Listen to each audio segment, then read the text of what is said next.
Naghahanap ka ba ng house and lot na maganda at strategic ang location? Tara, samahan niyo ako. This is the Calista Model Unit at kung saan papasok tayo sa Calista Mid-Pair. Let's go!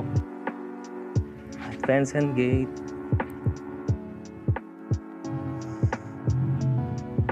Tara, let's go.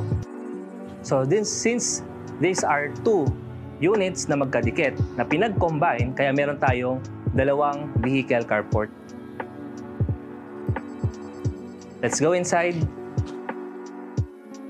This will be your formal living area. By the way, this is just a dress-up model unit, kaya ang mga makikita po natin mga gamit dito ay hindi po kasama sa turnover, but this can give you an inspiration for the interior design. And also, our formal dining area with our kitchen.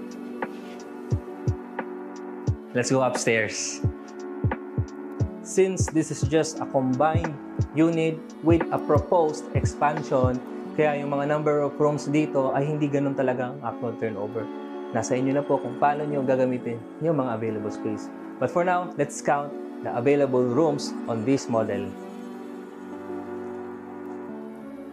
So we have 1, and also for the office, 2, common toilet and bathroom, with a family area here.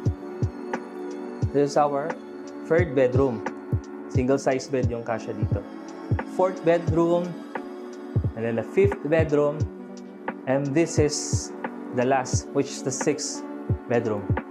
Nakita niyo po kung gaano kadami yung rooms that you can accommodate kapag 2 units or Calista Mid-Pair ang kinuha po ninyo. Ano sa palagay po ninyo? Mag-comment po kayo sa comment section if you want to know more details about this unit. See you on the next video. God bless everyone.